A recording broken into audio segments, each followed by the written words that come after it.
From religion to wrestling, gumbo to grits, politics to poetry, and all things Southern in between, this is Take on the South. Produced by the Institute for Southern Studies and hosted by the College of Arts and Sciences at the University of South Carolina, Take on the South examines the highs and lows of the American South, examines the truths and fictions of the country's most distinctive region, and picks the brains of some of its most accomplished students. To understand the South, you need to take it on, and that's what we'll be doing. Join us as we take on the South.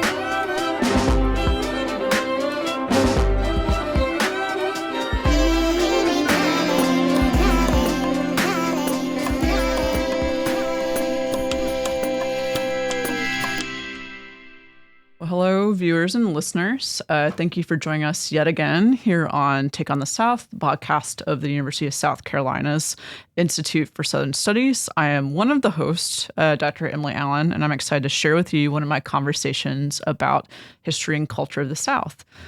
Today we have a very familiar guest, Dr. Mark Smith, who is now sitting on the guest side. So thank you for joining us today. Good to be here. Yes, switching things up. Most of you probably know him, but I'll still introduce him for those of you who don't. Dr. Smith is Carolina Distinguished Professor of History, Claude Henry Newford Chair in Southern Studies, and Director of the Institute for Southern Studies, where we are now, here at the University of South Carolina. So, listeners, just as a heads up, we are going to be discussing quite a sensitive topic today, execution by firing squad. So please keep that in mind as you watch and listen to today's discussion.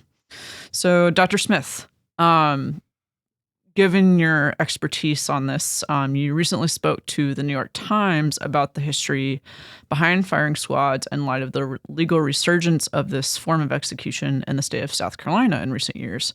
So how did you become involved in this topic and issue? And additionally, for our viewers and listeners, can you provide a little bit of historic context about the practice of firing squads? Yes, I became involved in 2021 courtesy of a decision by the South Carolina Department of Corrections to expand their menu or range of execution options available to inmates in the state of South Carolina.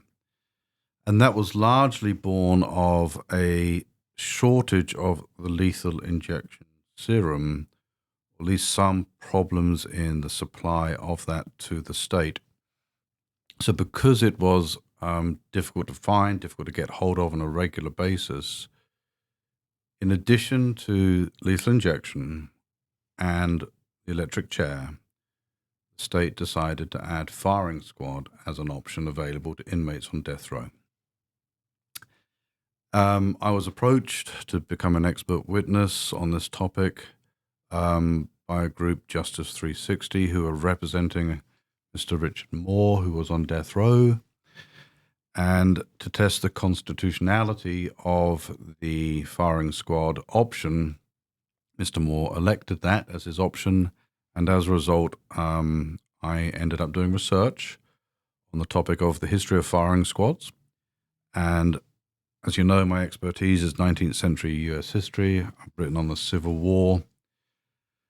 And that research revealed that, in fact, firing squads were neither that common, and they certainly were considered by many people, even in the 19th century, to be quite cruel. And that's an important 2 points, because I think the state was arguing firing squads are part of the fabric of American history. They're not unusual. They've always been used, and they're not a cruel option because you have a choice. So my research indicated otherwise, and I'm happy to go into that. But again, it is quite macabre because even by the standards of the 19th century, it was not normal, and it wasn't considered to be especially a kind form of execution. Gotcha. I appreciate you bringing this up. I know it's especially a pressing issue right now with the scheduled execution by firing squad coming up on March 7th with Brad Sigmund. So why do you think this form of execution has resurfaced recently? I think it's resurfaced because Mr. Moore did not die by firing squad. He elected to be executed by lethal injection, which was then available. In this instance, on March the 7th, the inmate has elected to die by firing squad. And my reading, at least, of what his lawyer has said publicly is that it is his belief that that is the quickest form of death. He is not convinced that lethal injection is immediate and immediately effective, and some evidence suggests that's quite true, that it takes 20, 30 minutes. He's not convinced that the electric chair is immediate, and again, some evidence suggests that is true. And people have to be electrocuted twice sometimes. So it is his conviction and belief that the least cruel of all options is the firing squad, because he believes that it's going to be quick and relatively painless compared to the other two options, which of course he doesn't really know, because the state hasn't released any data about whether or not, how long it really takes to die from lethal injection or the electric chair. So he's kind of groping in the dark here, but he's guessing this is the case. I gotcha. I think this is very helpful for myself and hopefully for our viewers and listeners as well. But I wanted to also open up to you. Is there anything else that you think we should all know about this form of execution? Well, as an historian, my job is to kind of look to the past and sort of research what was in fact done. And so I'm happy to elaborate on Civil War protocols of the firing squad. So the first point to make is that both sides used it, Union and Confederate, but they didn't use it very often. The numbers that we have suggest that about 4.8% of Union soldiers were killed by firing squad, slightly higher for a certain portion of the Confederate Army. The numbers aren't great, but they're still very small. The reason why some soldiers were executed by firing squad during the Civil War is for desertion. And the idea, of course, was to publicly execute deserters as a lesson and reminder to the other soldiers that desertion was, in fact, a capital offense, right? So that's why in every instance, the firing squad during the Civil War was used in public. There could be at crossroads, battlefields, open spaces. And hundreds, if not thousands, of witnesses turned up to witness this, both in the North and in the South. New York City had a very famous one where people from around the city would come to view. And the techniques of this varied. It just depended where you were. Sometimes there could be 5, sometimes 6, 7, maybe more soldiers drawn from the ranks who would aim their guns at the man about to be executed. The man about to be executed could be standing, could be blindfolded, could have his hands tied behind his back, sometimes sitting on his own coffin. At which point the order for firing was given, and those guns were discharged, aimed roughly at the heart of the person being killed. And then a doctor would intervene and say, is the person dead? And if not, then they would shoot him again. The interesting point to make about this, by way of comparison to what's happening in South Carolina in a few days, is that in the Civil War instance, without exception, one of those guns that was being fired was a blank. And this was important because it allowed the people or the soldiers who were firing the guns a kind of mental and moral, emotional dispensation. Was mine the blank gun? Did I kill an unarmed man who was blindfolded? That, I think, was quite important in terms of 19th century morality, to kind of give yourself an absolution. You're not certain that it was you, therefore it might not have been you to kill. And of course, some soldiers deliberately missed their target because they didn't want to do it, but they were required to do it under military law.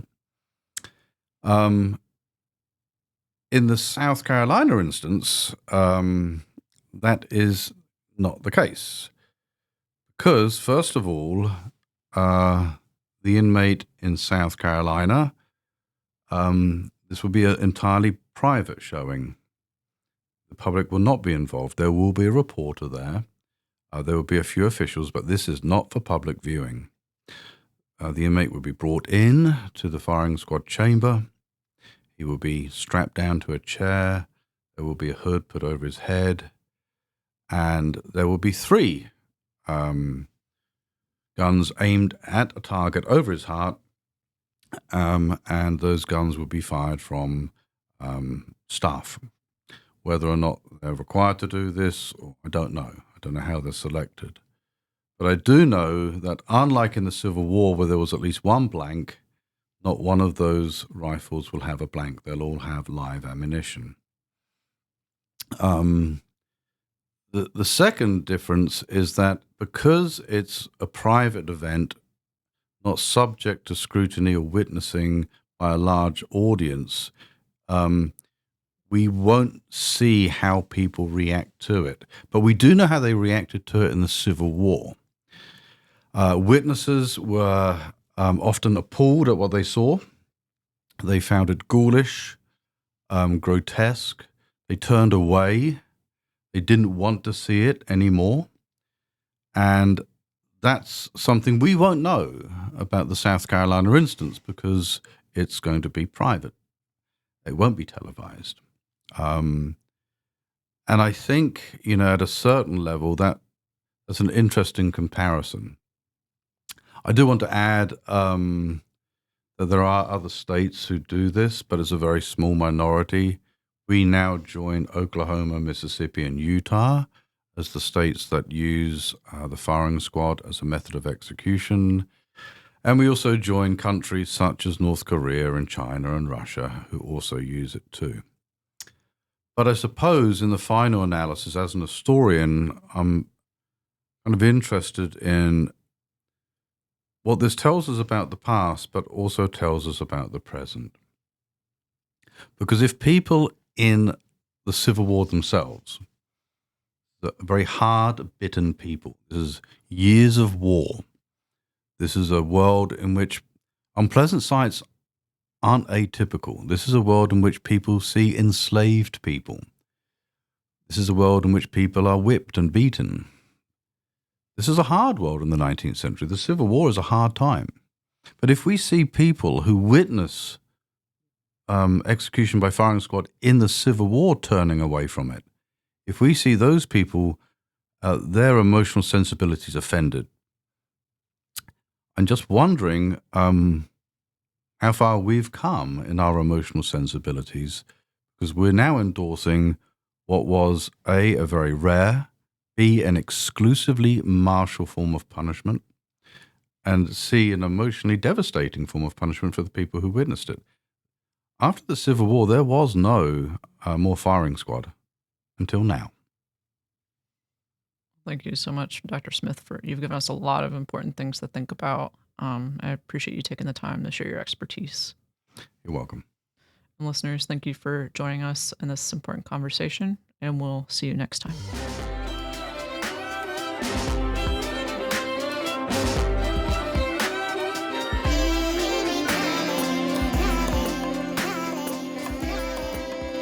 That was our Take on the South. Let us know yours. Find us on Facebook, Twitter, and Instagram at U of SC South. Take on the South is produced by Matt Simmons of the Institute for Southern Studies. Special thanks to Professor Dave Garner of the University of South Carolina School of Music for composing our music. Tune in next time for another Take on the South.